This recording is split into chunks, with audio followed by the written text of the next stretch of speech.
자, 이제 하나님의 말씀을 전하겠습니다. 말씀은 고린도전서 강의 79번째 시간으로 나는 날마다 죽노라입니다. 자, 제목이 뭐라고요? 나는 날마다 죽노라. 아니, 저번 시간까지 내 죽어도 살겠고 살아서 믿는 자는 영원히 죽지 않을 것이다 라고 얘기해서 아니 안 죽는 얘기를 계속하더니 갑자기 오늘 나는 날마다 죽노라. 그래서 죽어야 된다는 얘기를 들고 나와서 하나님의 말씀을 전하겠다고 얘기하니까 여러분이 적잖이 당황을 하셨을 것입니다. 근데 그런 얼굴로 보이지는 않습니다. 그런데 이렇게 우리가 나는 날마다 사도 바울이 고백하는 것처럼 나는 날마다 죽는다라고 얘기하는 그 고백에 대해서 그렇게 죽어야 되는 이유, 과연 이렇게 자꾸 목숨 가지고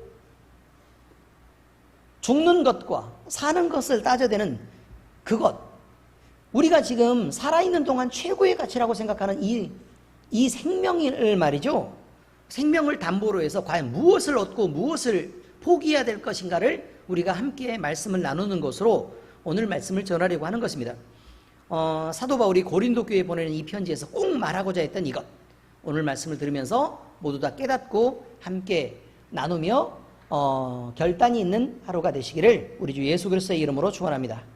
자, 오늘 본문 말씀을 먼저 보겠습니다. 본문을 보니까 만일 죽은 자들이 도무지 다시 살아나지 못하면 죽은 자들을 위하여 세례를 받는 자들이 무엇을 하겠느냐? 그러면 우리가 생각을 할 때 잘못 해석하면 이렇게 얘기할 수 있습니다. 죽은 자들을 위하여 세례를 받는다라는 부분을 우리가 죽은 자가 있는데 그 사람들을 위해서 세례를 받아서 그 사람들을 구원할 수 있겠구나라고 착각하면 곤란합니다. 그건 분명히 말씀드리지만 착각입니다. 죽은 자들을 위하여 세례를 받는 자들이 무엇을 하겠냐라고 얘기하는 것은 뭐냐면 죽은 자들을 보면서 그 죽음을 느끼면서 우리가 세례를 받고 구분되는 것은 과연 어떤 의미가 있는가라는 것에 대한 이야기입니다. 다시 말하면 죽은 자들을 보면서 그 죽음을 느끼는 내가 세례를 받아서 구분돼야 하는 이유에 대한 것을 말을 하고 있는 것입니다. 어찌하여 그들을 위하여 세례를 받느냐? 그들을 생각하면서 세례를 받느냐, 이런 거죠. 자, 또 어찌하여 우리가 언제나 위험을 무릅쓰기요. 그러면 자, 죽음을 대비해서 세례를 받는 것이고, 그죠? 그런데 살아있는 동안에도 어떻게 해서 또 어찌하여 이런 의미죠. 어찌하여 위험을 무릅쓰리요 라는 의미가 아니고 어떤 의미라고요? 어찌하여 위험까지 무릅쓰는 일을 우리가 그렇게 감당하여야 할까, 이런 의미입니다. 형제들아, 내가 그리스도 예수 우리 주 안에서 가진 바 너희에 대한 나의 자랑을 두고 단언하노니 나는 날마다 죽노라. 자, 날마다 죽는 것이 이 사도 바울의 무엇이라고요? 자랑이요. 다시 나는 날마다 죽노라. 이 날마다 죽는 것이 사도 바울의 뭐라고요? 자랑이 되었다, 이 말입니다.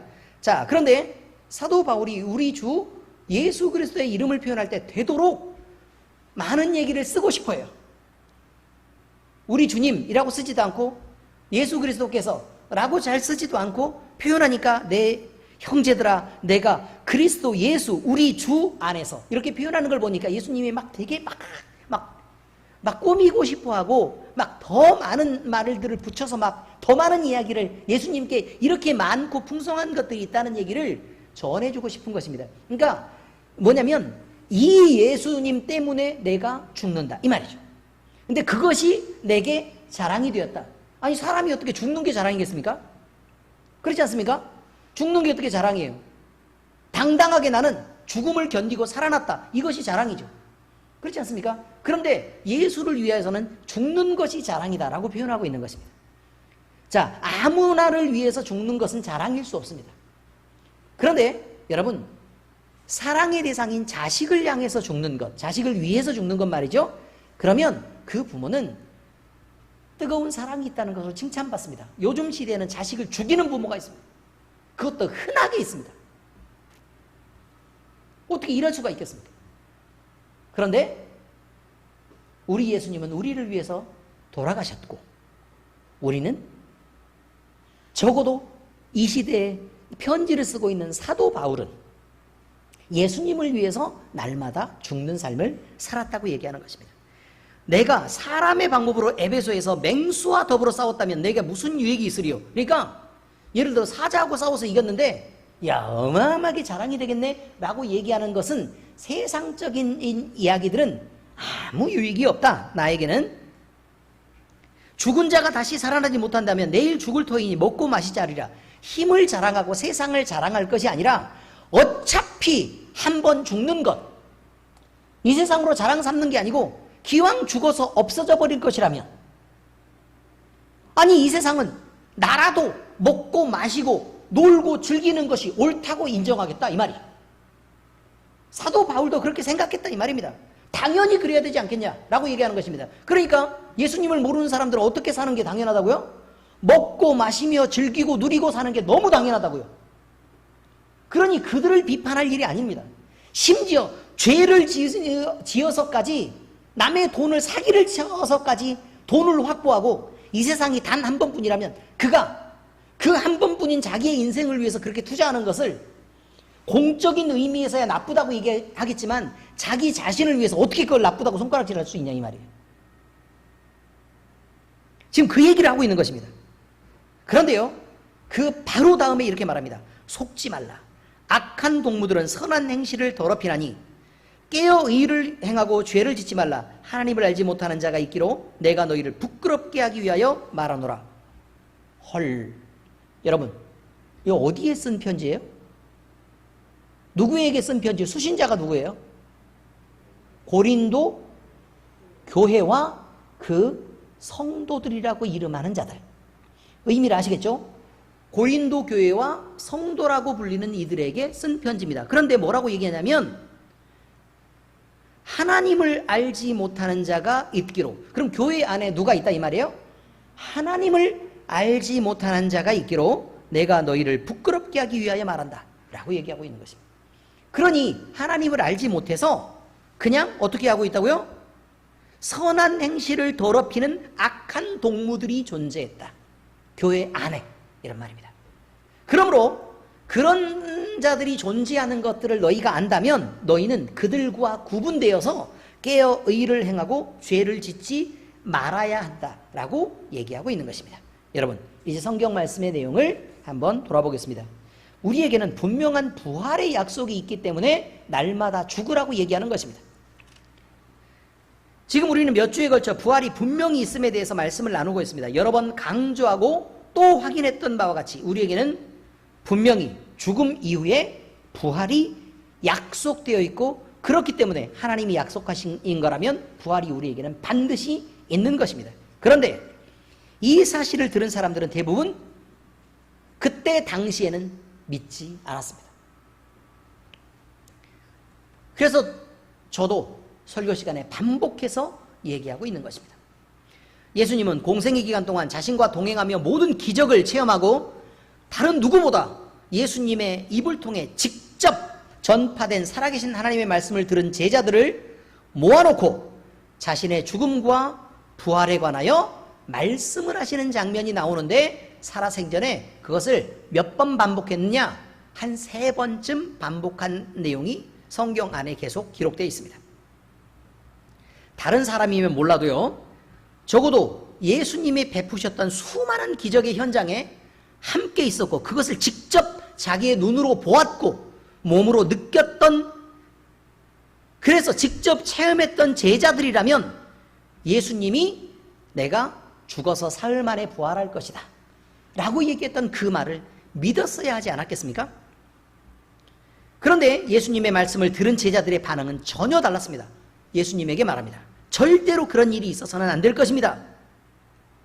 우리가 그것을 막아드릴게요 라고 쓸데없는 열심을 내고 필요 없는 뜨거움으로 예수님의 앞길을 막았었습니다. 특히 수석제자인 베드로는 더 펄펄펄펄 뛰면서 반대하고 나섰습니다. 그것이 예수님을 사랑하고 하나님을 섬기는 걸 줄 알았습니다. 왼수가. 마태복음 16장 22절에 말합니다. 베드로가 예수를 붙들고 항변하여 이르되, 항변했다 이 말이에요. 항변했다. 이르되 주여 그리 마옵소서 이 일이 결코 죽게 미치지 아니하리이다. 무슨 말이겠어요? 그런 일은 없고 만약에 그런 일이 미친다면 내가 그 일을 절대로 용납하지 않겠습니다. 라고 얘기했던 것입니다. 그러나 예수님의 죽음과 부활이 반드시 있어야 할 것을 말씀하시며 자신이 부활할 것뿐만 아니라 이미 죽은 자들도 부활할 것이고 너희도 죽어도 다시 부활한다고 그렇게 말씀하십니다. 나중에 있어야 할 일을 이렇게 미리 말씀하셨던 것입니다. 요한복음 5장 25절에서 29절, 자, 이어지는 말씀이에요. 그 내용에서 진실로 진실로 너희에게 이르노니 죽은 자들이 하나님의 아들의 음성을 들을 때가 오나니 곧 이때라. 듣는 자는 살아나리라. 아버지께서 자기 속에 생명이 있음같이 아들에게도 생명을 주어 그 속에 있게 하셨고 또 인자됨으로 말미암아 심판하는 권한을 주셨느니라. 이를 놀랍게 여기지 말라. 무덤 속에 있는 자가 다 그의 음성을 들을 때가 오나니 선한 일을 행한 자는 생명의 부활로 악한 일을 행한 자는 심판의 부활로 나오리라. 그러면 자, 예수님을 믿는 사람은 다 살아난다 이 말이죠? 아니에요. 그냥 다 살아난다 이 말이에요. 이해되셨어요? 자, 예수님을 믿는 자만 살아나요? 아니죠. 거기 보세요.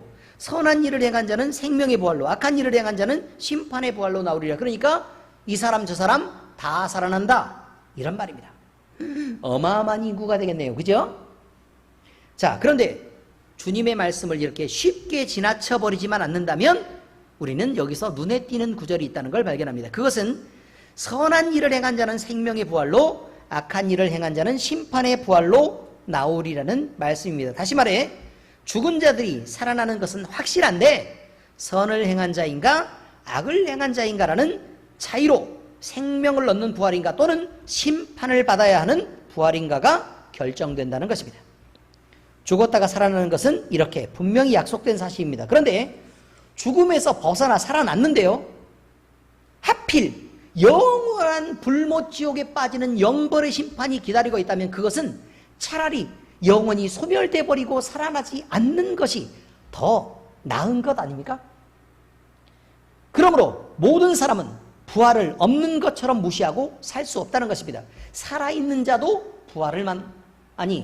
선을 행한 자도 부활을 만나야 하고 악을 행한 자는 죽으면 모든 것이 끝인데 내가 또 알 게 뭐야 라고 생각하고 그냥 살다가 죽었어요. 그래서 모든 게 끝난 줄 알았다고. 그런데 다시 살려가지고 영원한 불못에 던지는데 어떻게 그것을 모른 척하고 지나갈 수 있겠냐 이 말입니다.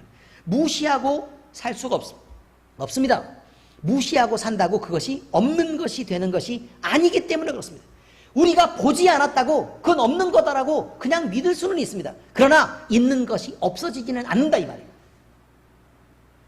부활도 심판도 반드시 있는 것입니다. 우리는 이처럼 부활과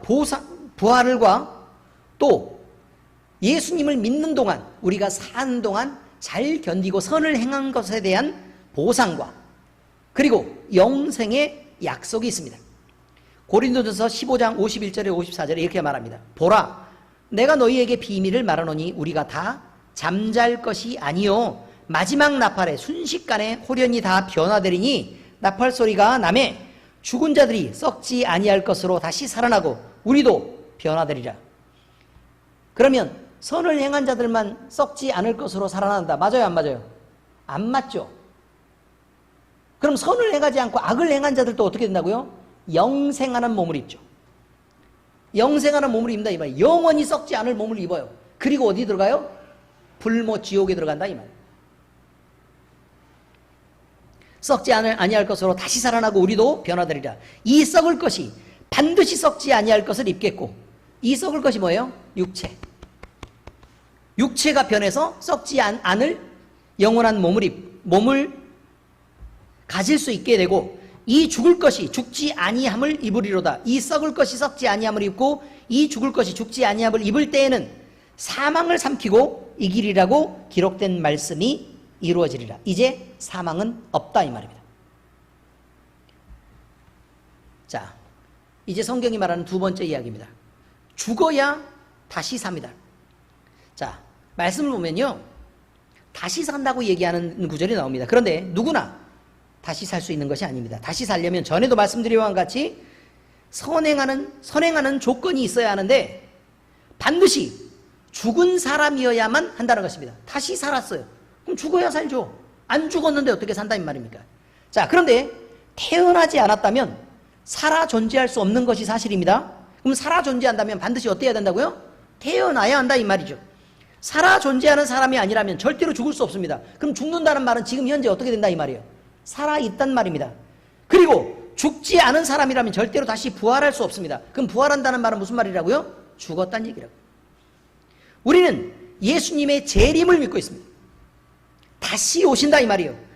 자, 그런데 다시 오시려면 먼저 오셨어야 다시 오시겠죠. 그렇지 않습니까?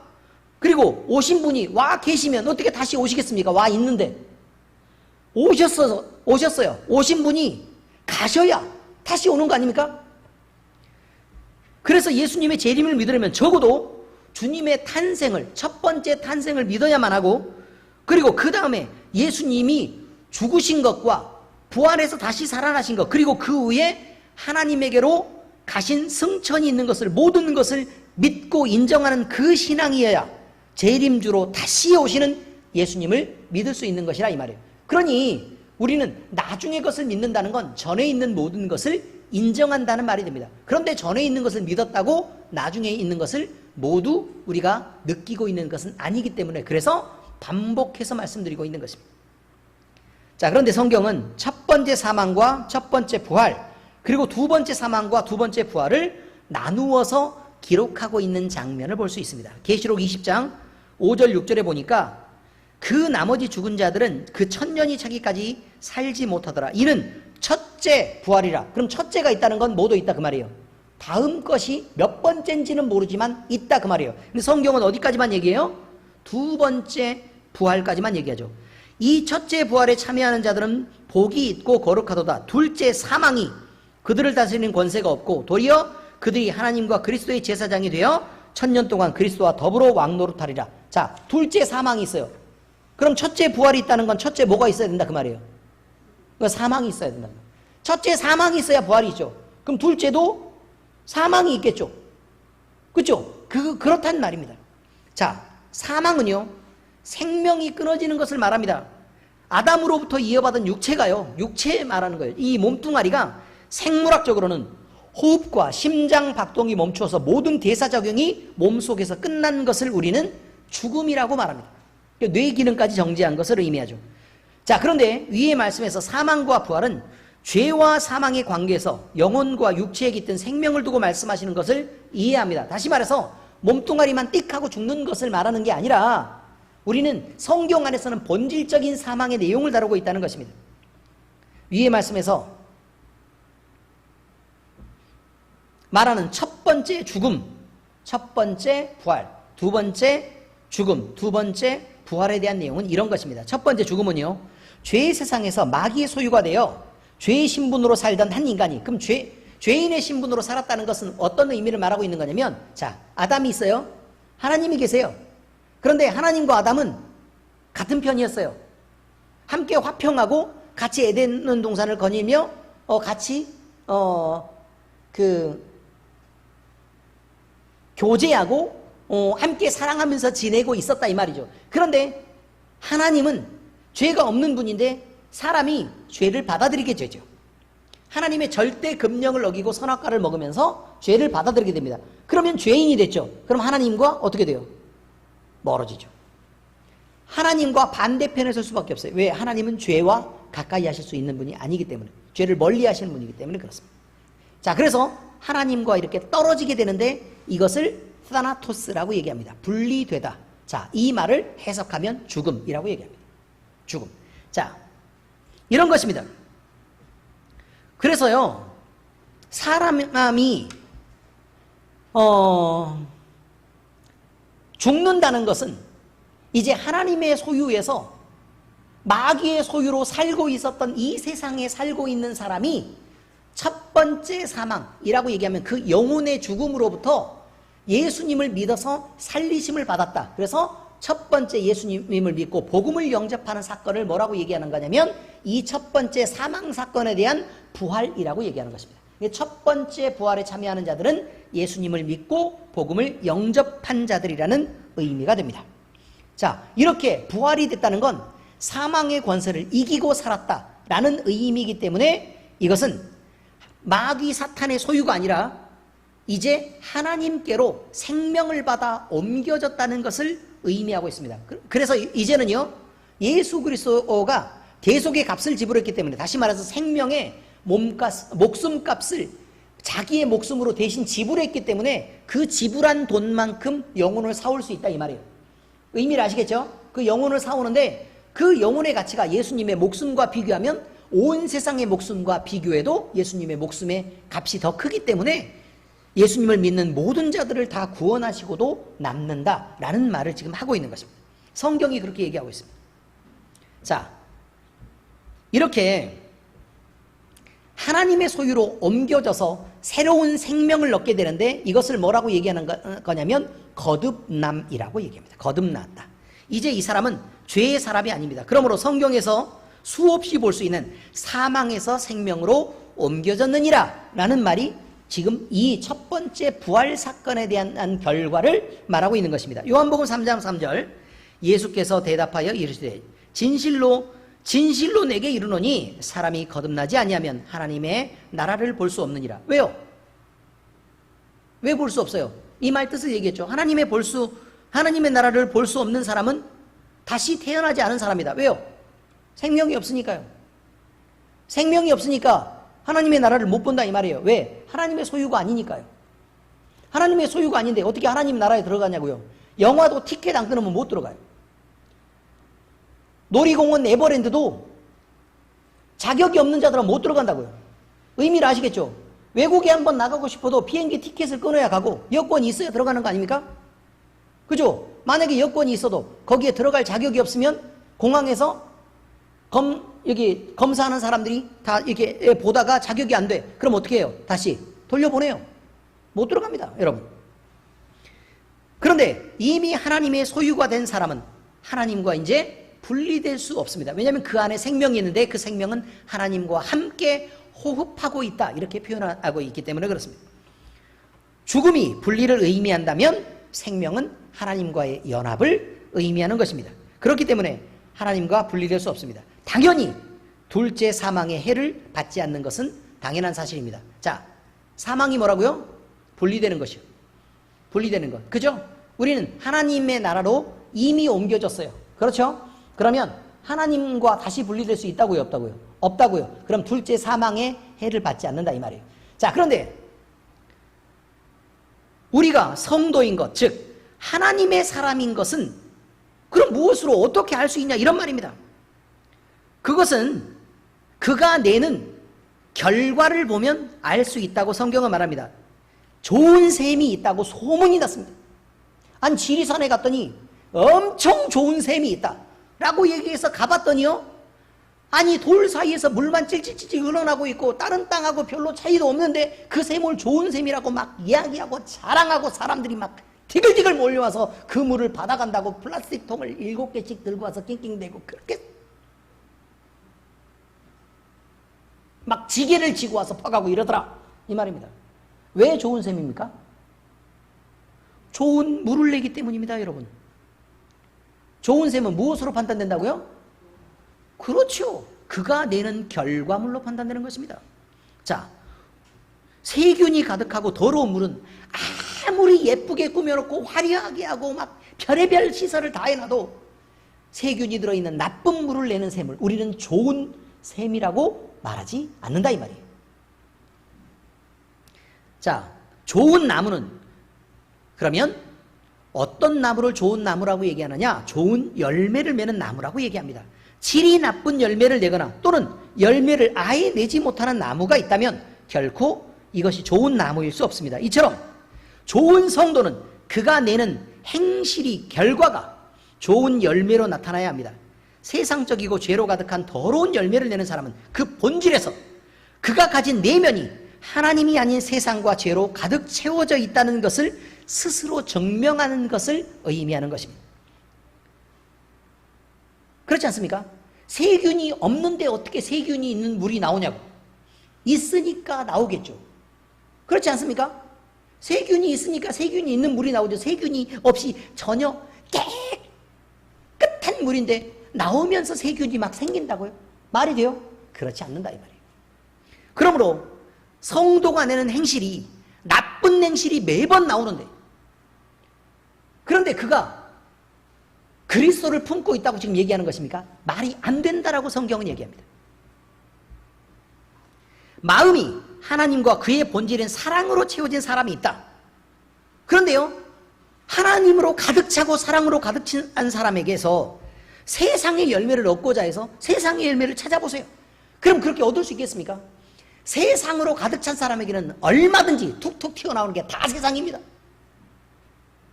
그가 말하는 것도 세상이고, 관심도 세상이고, 그가 만족하는 것도 세상이고, 그가 행복해하는 것, 또 그가 여전히 추구하고 달려가려고 하는 그건 모두가 다 세상이라 이 말이에요. 하나님으로 채워져 있는 사람은 하나님의 것을 꿈꿉니다. 더 좋은 은사를 사모하고, 더 성령 충만하기를 원하고, 자기가 더 많이 죽어서라도 다른 사람을 섬기기를 원하고, 내게 손해가 있더라도 다른 사람에게 유익이 가기를 원하고, 내가 인정받지 못하더라도 다른 사람이 높아지는 것을 내가 기뻐할 수 있는,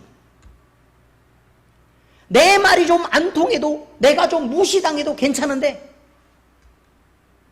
내가 스스로 다른 사람의 인격을 무시하거나 아니면 다른 사람을 존중하지 않는 그런 일을 행동하지 않는, 이것이 하나님이 마음속에 가득 찬 사람의 모습이 아니냐, 이런 말입니다.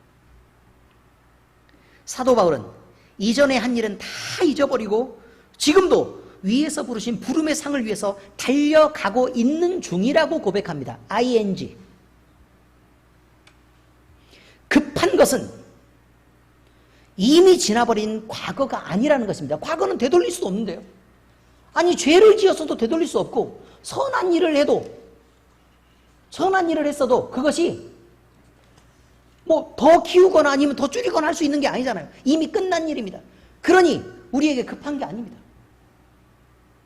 지금을 어떻게 충실하게 살며 그것으로 나중에 무엇을 얻을 수 있을까, 이것을 고민하고 지금 현재를 어떻게 달려가느냐가 지금 급한 일이고 중요한 일이라 이 말입니다. 빌립보서 3장 10절에서 14절 이렇게 말합니다.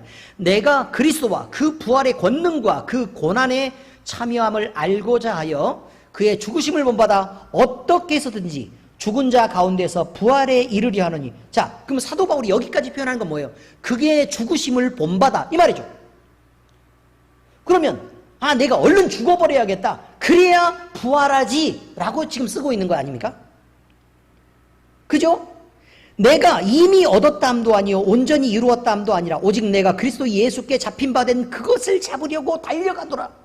형제들아, 나는 아직 내가 잡은 줄로 여기지 아니하고 오직 한 일, 즉 뒤에 있는 것은 잊어버리고 앞에 있는 것을 잡으려고 푯대를 향하여 그리스도 예수 안에서 하나님이 위에서 부르신 부르심의 상을 위하여 달려가고 있어 라고 얘기합니다. 그렇습니다. 지난 것은요, 많이 잘못됐어도 그저 회개하고 돌이키면 됩니다. 과거의 일이 우리를 붙잡게 해서는 안 됩니다. 회개하고 돌이켜서 새 사람이 되면 그때부터는 그냥 새 사람으로 그저 살면 되는 것입니다. 그래서 새 사람이 된 사람들을 우리가 판단하지 말아야 하는 것입니다. 과거의 일로. 아시겠습니까? 그러나 그가 같은 죄에 빠지지 않도록 경계하고 조심하는 것은 필요합니다. 자, 이제 세 번째 성경 말씀에 대한 내용입니다. 하나님을 아는 것은 의에 서고 죄에서 멀어지는 것이라고 말합니다. 자신의 죽음과 부활을 말씀하신 주님은 그 자리에 있었던 자기를 따르는 제자들을 향하여 너희들도 죽어야 한다고 말씀하셨습니다. 이것이 누구든지 나를 따라오려거든 자기를 부인하고 자기 십자가를 지라는 말씀입니다. 십자가를 지는 것, 이것은 인내가 아닙니다. 그것은 죽음입니다. 마가복음 8장 31절에 38절까지 읽어드리겠습니다.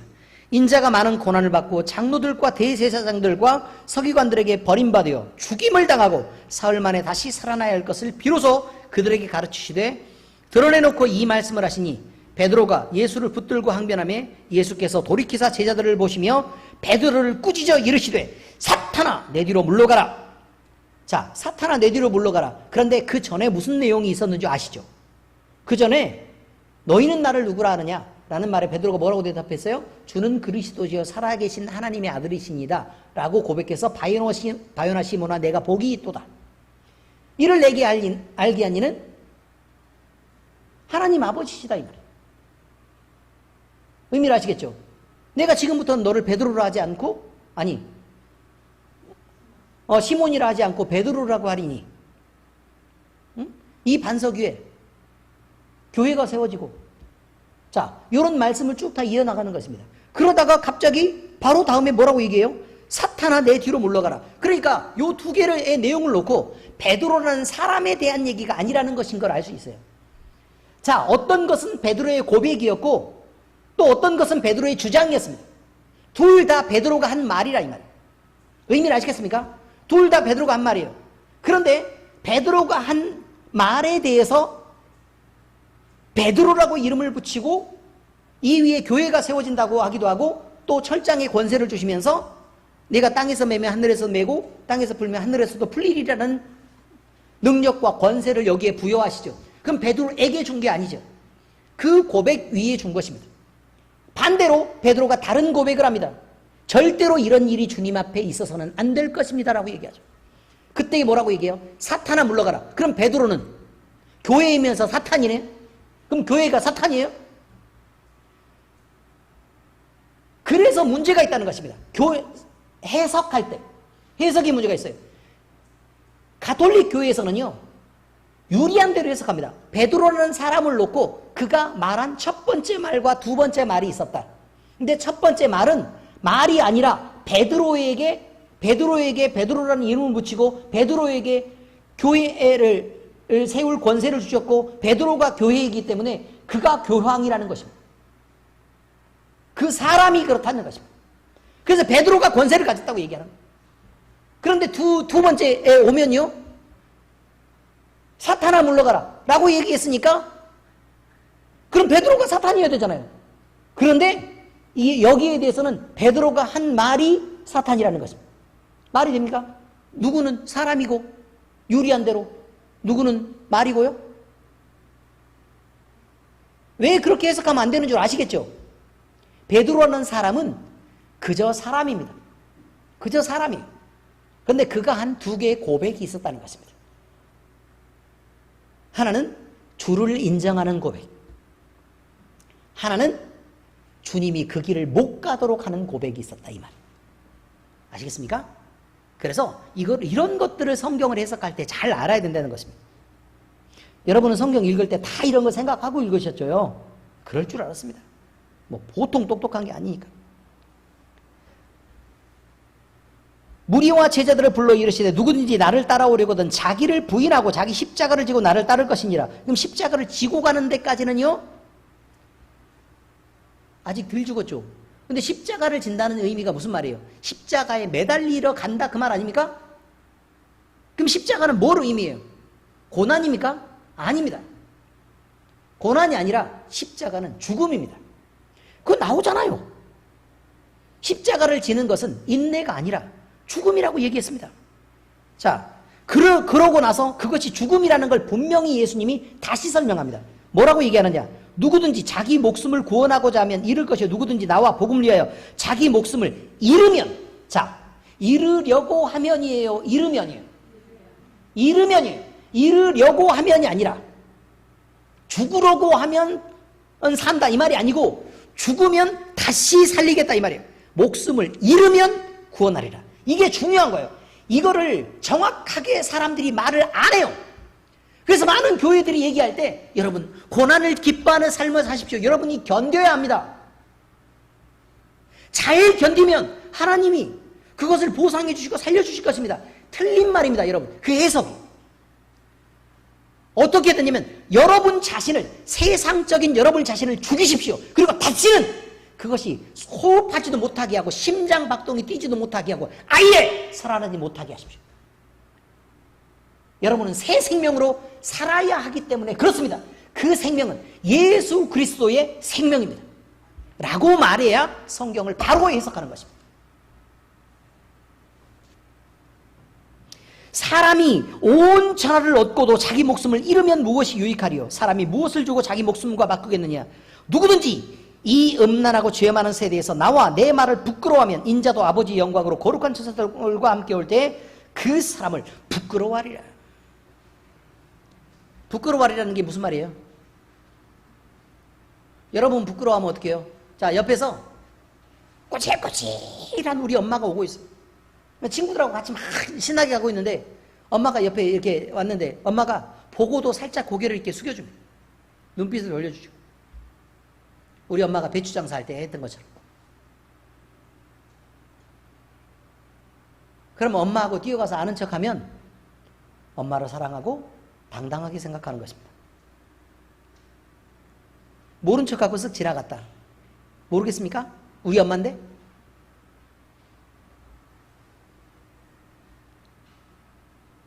모른 척하면 어떻게 된다고요?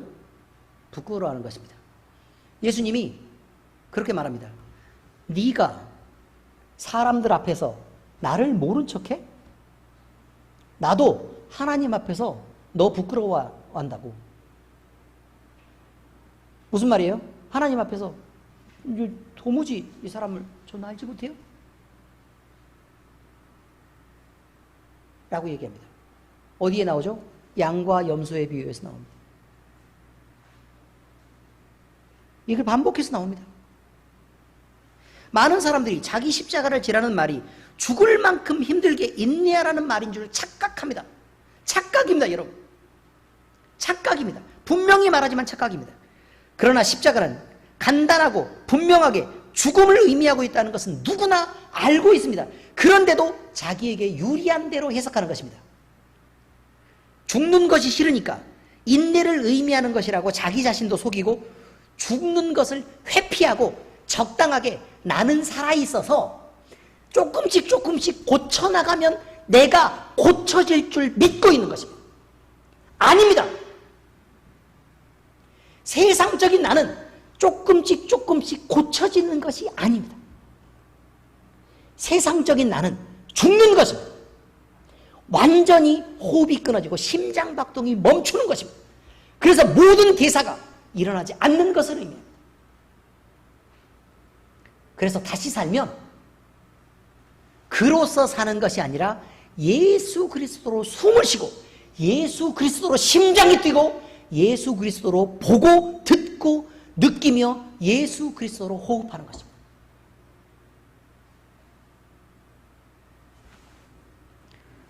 다시 말합니다. 성도라고 말하면서 세상에 대해서 자기 자신을 죽이지 않고 끝까지 타협하며 크든 작든 타협이라 이 말입니다. 죽지 않고, 즉 분리하지 않고, 세상을 분리하지 않고 견뎌보겠다는 것입니다. 세상 속에서 적당한 것을 얻어가고 유리하고 마치 경건한 모양을 가진 것처럼 타협하겠다는 것입니다. 여러분, 그러나 십자가는 분명히 죽음을 요구하고 있습니다. 위의 말씀 보면 죽어야 산답니다. 타협하고 죽지 않고 버티면서 변화시키려고 하는 자는 결코 다시 사는 일이 없기 때문에 그렇습니다. 부활은 죽지 않는 자에게 있는 게 아닙니다. 죽어야 부활이 있습니다.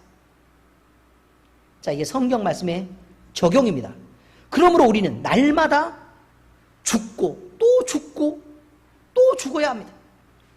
예수 그리스도를 믿음으로 세상에 대하여 죽는 것은 단 한 번으로 충분합니다. 첫 번째 죽음에 대한 얘기입니다. 이런 속죄의 제사는 하나님께 완벽한 제물이 되신 예수님 단 한 분으로도 충분합니다. 그러나 속죄의 제사를 드린 제사장들도 하나님 앞에 나가기 위해서는요, 그러니까 성소에 들어가기 위해서는 자기의 손과 발을 씻어 정결하게 하는 절차를 거쳐야만 했습니다. 그러므로 우리는 먼저 예수님을 우리의 영혼을 구원하신 유일한 그리스도 구원자로 믿어서 우리 죄의 문제를 완벽하게 해결해야 합니다. 이렇게 먼저 성도가 된 사람은, 또 그리스도인이라고 불리는 사람은, 교회의 예배자가 되어서 예배를 드리고 있는 사람은 자신의 행실을 살펴 여전히 세상을 향해 구해야 하며 내 죄의 관성을 찾아내서 죄를 따르는 그 모습들을 날마다 죽이고 또 찾고 죽이고 또 찾고 또 죽여야 합니다. 이것이 성도가 예수님을 닮아가는 최소한의 소극적인 노력입니다. 자, 소극적인 노력은 이거죠. 성도는 죄인으로부터 예수 그리스도를 믿음으로 구원을 받습니다. 여기가 첫 번째 단계입니다. 그리고 성화되어 갑니다. 이 과정에서 우리는 날마다 죽는다가 나오는 것입니다. 왜요? 첫 번째 죽음, 우리가 의인이 된 일은 누구를 통해서 이루어졌기 때문에요. 예수님을 통해 이루어졌기 때문에, 그래서 그를 믿음으로 첫 번째 죽음의 문제를 해결했습니다. 그리고 나서도 우리는 어떻게 된다고요? 나는 날마다 죽노라 라고 표현하면, 아니 죽은 사람이 어떻게 또 죽냐 이 말이에요. 죽지 않은 것을 찾아내서 죽이는 것을 날마다 죽노라 라고 말합니다. 로마서 6장 6절에서 14절 읽겠습니다. 우리가 알거니와 우리의 옛사람이 예수와 함께 십자가에 못 박힌 것은, 못 박혔죠. 거기 박혔다고 나오잖아요. 박혔다. 그럼 우리가 어떻게 됐다 이 말이에요. 박혔어서 많이 아프고 다시 죽지 않았을 때 내려놔서 살아났다 이 말이에요? 아니죠. 어떻게 됐다는 얘기예요? 죽었다는 얘기입니다. 죄의 몸은 죽었어요. 그래서 다시는 우리가 죄의 종노릇하지 아니하려 함이니, 그러면 봐봐. 우리가 세상을 찾고 죽지 않은 게 있다면 그것이 빌미가 돼서 세상에게 종노릇하게 된다 이 말이에요. 그럼 여전히 그것은 누구의 소유라고요? 마귀 사탄의 소유니까, 그래서 우리에게서 귀신이 안 나가고 자꾸 그것을 붙잡고 우리의 몸을 상하게 하고 영혼을 상하게 한다 이 말입니다. 그 영혼의 문제가 있든 몸의 문제가 있든 분명한 회개를 해야 합니다. 내가 무엇을 붙잡고 살고 있었나? 그럼 죽지 않은 무엇인가가 있는 거죠. 만일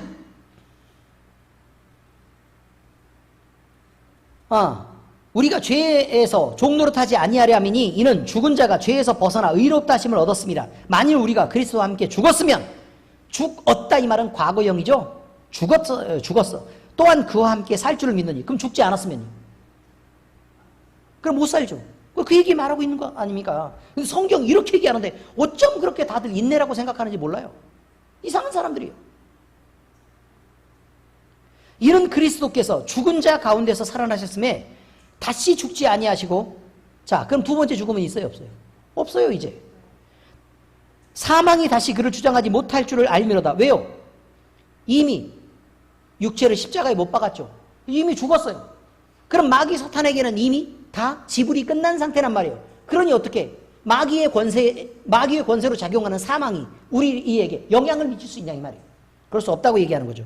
그가 죽으심은 죄에 대하여 단번에 죽으심이요, 그가 살아계심은 하나님에 대하여 살아계심이니, 이와 같이 너희도 너희 자신을 죄에 대해서는 죽은 자요 그리스도 예수 안에서 하나님께 대하여는 살아있는 자로 여길지어다. 그러므로 너희는 죄가 너희 죽을 몸을 지배하지 못하게 하여 몸의 사욕에 순종하지 말고, 또한 너희 지체를 불의의 무기로 죄에게 내주지 말고, 오직 너희 자신을 죽은 자 가운데서 다시 살아난 자 같이 하나님께 드리며 너희 지체를 의의 무기로 하나님께 드리라. 죄가 너희를 주장하지 못하리니 이는 너희가 법 아래 있지 아니하고 은혜 아래 있습니다.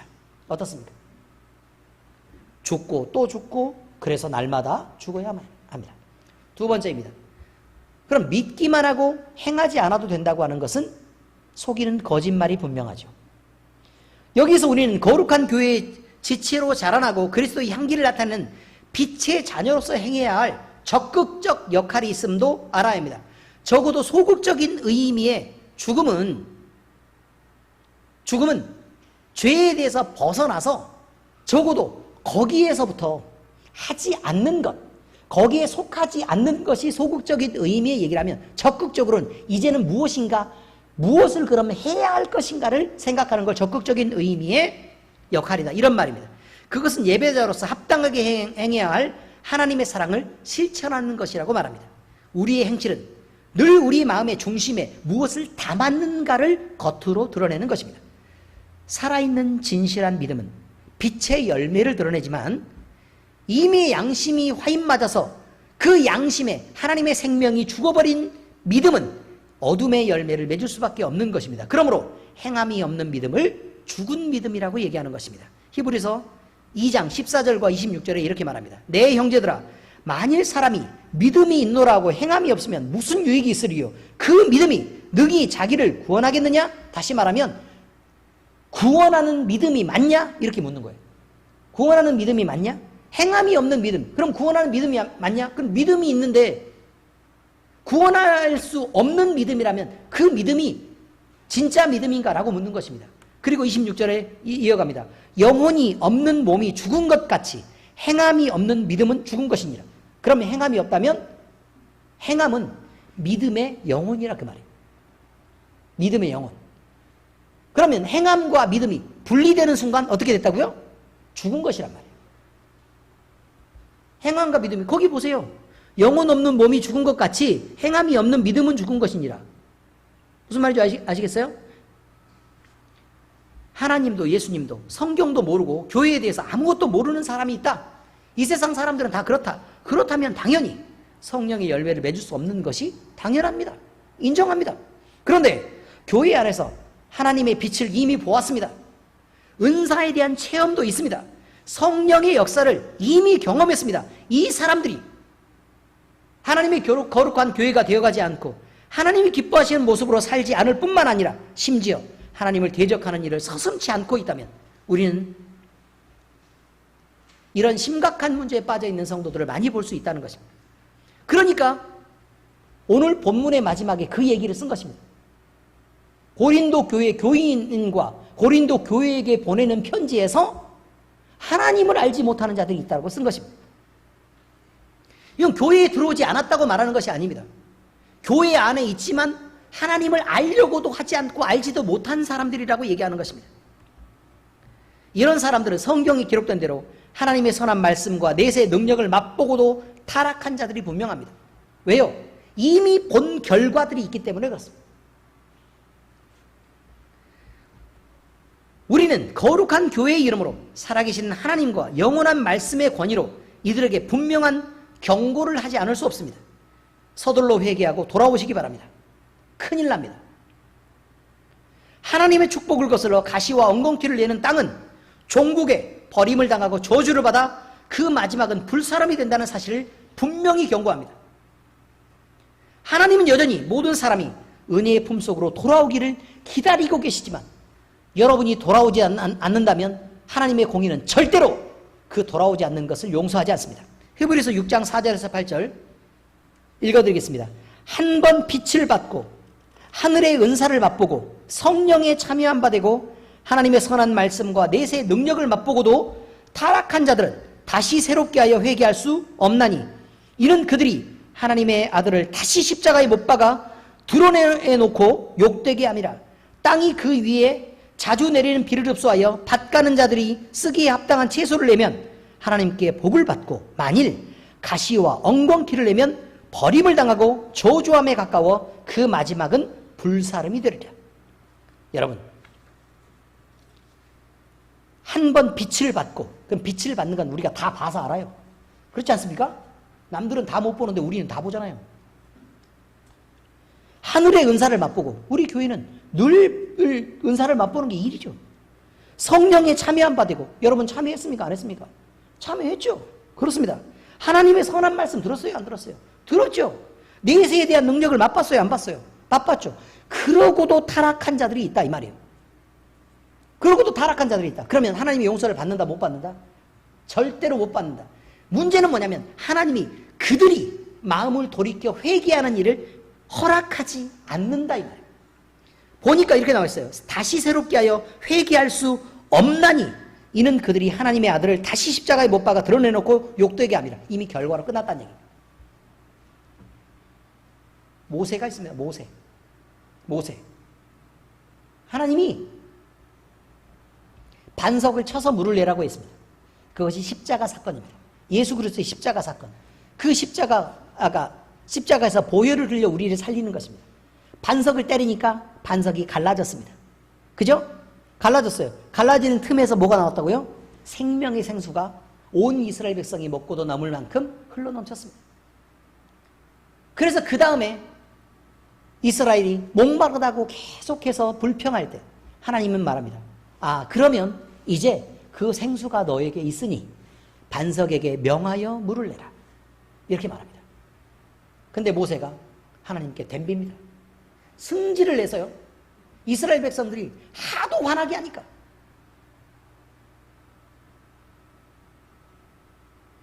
그 분을 못 참고 반석을 쳐서 물을 냅니다. 이 사건이 다시 십자가에 못 박아서 그를 쳐서 보혈을 흘리게 하는 것입니다. 물은 나왔습니다, 여러분. 그래서 이스라엘 백성들이 먹고 마셨습니다. 그러나 하나님의 말씀에 순종하지 않고 다시 반석을 쳐서 물을 낸 모세, 다시 말해서 십자가에 예수 그리스도를 다시 못 박는 우리만이, 모세가 가나안에 들어갈 수 없었던 것처럼 모세가 가나안에 들어가는 것을 하나님이 용납하고 허락하시지 않았던 것처럼 복음의 말씀을 듣고 한번 빛을 받고 은사를 체험하고 하나님 나라의 권세를 체험하고도 다시 돌이켜서 세상으로 가서 하나님을 조롱하고 비웃고 하나님을 섬기지 않는 자들은 그를 다시 십자가에 쳐서 못 박는 일이기 때문에 하나님이 절대로 그들을 용서하지 않겠다라고 말하는 것입니다. 그래서 미리 보여주신 것입니다. 모세에게 가나안에 못 들어가는 걸로. 기회가 없는 거 아닙니다. 부지런히 돌이키시기 바랍니다. 세 번째 내용입니다. 삶의 적용. 성도의 삶에서 거룩한 행실은 살아있는 믿음을 증명하는 것입니다. 이제 우리는 결단해야 합니다. 마음에 어떤 믿음을 담아서 어떤 방향으로 살아낼 것인지 우리 자신을 시험하고 확증해야 합니다. 우리가 그리스도에게 속한 자가 아니라면 서둘러서 지금 돌이켜야 합니다. 기회가 지금은 있지만 잠깐 지나면 영원히 우리에게는 기회가 없을지도 모릅니다. 경고는요, 망하게 하려고 하는 것이 아닙니다, 여러분. 망하게 하려면 그저 버려두면 됩니다. 냅두면 알아서 망합니다. 그런데 왜 경고하겠습니까? 해일이 밀려온다 라고 경고합니다. 지진이 곧 일어나요. 경고합니다. 왜 경고하죠? 피하라고요. 피하라고. 그래서 어떻게 하라고요? 생명을 보존하라고 하는 것입니다. 하나님이 우리에게 경고하시는 것은 위험을 피하라는 신호입니다. 그 경고가 무서우면 무서울수록 우리에게 더 간절한 마음으로 안전을 선택하기를 재촉하고 계시는 것입니다. 여기에 모든 성도는 당연히 아멘으로 화답해야 합니다. 거절하고 거부하는 자에게 약속한 대로 맹렬한 진노와 불같은 심판만 기다리고 있는 것입니다. 우리는 반드시 행동하는 믿음을 가져야 합니다. 행동하지 않는 믿음은 그 내면 자체가 거짓으로 가득 찬 것입니다. 마귀의 다른 이름이 뭐예요? 거짓의 아비입니다. 우리는 잘못 행동하면서 말로 자신을 포장하며 변명하지 말아야 합니다. 변명하기보다 내가 잘못됐다는 것을 쉽게 인정하고 내가 부족했었다는 것을 그렇게 인정하고 고쳐내야 합니다. 그리고 눈앞에서 피하기보다는 얼른 인정해서 그것으로부터 자유로워져야 합니다. 그렇게 노력해야 합니다. 실수가 많은 말을 줄이고 행동해야 하며 자신의 선한 행동으로 자신이 누구에게 속한 자인지를 스스로 증명해내야 합니다. 야고보서 1장 22절 27절에 그렇게 말합니다. 너희는 말씀을 행하는 자가 되고 듣기만 하여 자신을 속이는 자가 되지 말라. 자, 다 들었다고 다들 얘기해요. 그리고 나서 뭘 들었냐 그러면 그날은 얘기하는데 그러면 행동이 바뀌어졌냐고 물어보면 아무도 바뀐 사람이 없단 말입니다, 지금. 듣기만 하여 자신을 속이는 자가 되지 말라. 누구든지 말씀을 듣고 행하지 아니하면 그는 거울로 자신의 생긴 얼굴을 보는 사람과 같아서 제 자신을 보고 가서 그 모습이 어떠했는지를 곧 잊어버리거니와 자유롭게 하는 온전한 율법을 들여다보고 있는 자는 듣고 잊어버리는 자가 아니요 실천하는 자니 이 사람은 그 행하는 일에 복을 받으리라. 누구든지 스스로 경건하다 생각하며 자기 혀를 재갈 물리지 아니하고 자기 마음을 속이면 이 사람의 경건은 헛것이라. 하나님 아버지 앞에서 정결하고 더러움이 없는 경건은 곧 고아와 과부를 그 환난 중에 돌보고 또 자기를 지켜 세속에 물들지 아니하는 그것이라. 우리 주 예수 그리스도의 은혜가 모든 교회와 우리 엘림교회 모든 성도들에게 임하시기를 우리 주 예수님 이름으로 축원합니다. 기도하겠습니다. 하나님 아버지, 오늘 말씀을 통하여 부활 신앙을 가진 성도들이 세상의 복락을 누리는 것을 포기하고 오히려 고난을 당하면서까지 기어코 얻으려고 했던 것이 하나님께 속한 것과 부활과 영생이었음을 알게 됨을 감사드립니다. 우리 엘림교회에 속한 믿음의 권속들이 한 마음으로 이 부활신앙을 갖고 소망 가운데 살아갈 수 있도록 우리를 감동하시고 가르치시옵소서. 우리가 모든 죄와 불의에서 벗어나 위험을 무릅쓰며 날마다 죽는 삶을 살아내는 것이 우리 주님을 향한 영생의 소망이 있음을 확인시켜 주시고 이미 말씀으로 약속하신 부활이 우리 마음에 강한 확신으로 새겨지게 하시옵소서. 그러므로 이제는 죽음이 두렵지 않고 세상에 속한 것으로는 유혹당하지도 않으며 하나님의 품에서 고난 중에도 오히려 평안한 삶을 살게 하시옵소서. 우리는 우리 자신의 행실을 살펴 여전히 세상을 향해 남아있는 죄의 관성을 죽이기를 원합니다. 거룩한 교회의 지체로 자라나기를 원하고 그리스도의 향기를 나타내는 빛의 자녀로서 하나님의 사랑을 실천하며 적극적으로 행동하기를 원합니다. 우리를 도우시옵소서. 이미 우리는 하나님의 빛을 보았고 은사에 대한 체험과 성령의 역사를 경험한 성도들인 것을 인정합니다. 하나님의 선한 말씀과 내세의 능력을 맛보고 사는 우리가 거룩한 성도의 삶을 살아내게 하시어 우리의 믿음을 증명하도록 결단하게 하시옵소서. 이제 우리는 우리의 마음으로 단단하게 결단합니다. 마음의 부활과 재림을 향한 믿음을 담아내겠습니다. 하나님을 향하여 바로 서고 반드시 예수 그리스도에게 속한 거룩한 교회로 사랑을 실천하며 살겠습니다. 약한 지체를 돌보겠습니다. 소외된 이웃을 먼저 살피겠습니다. 그리고 그들을 돕겠습니다. 하나님의 경고를 엄숙하게 받아들이며 그 위험을 전하며 복음의 전도자로 살겠습니다. 교회의 약한 지체들을 도우며 나보다 성도를 섬기는 것을 우선하겠습니다. 주여, 우리를 도우시옵소서. 우리를 사랑하시고 구원자 되시는 우리 주님 예수 그리스도의 이름으로 기도드립니다. 아멘.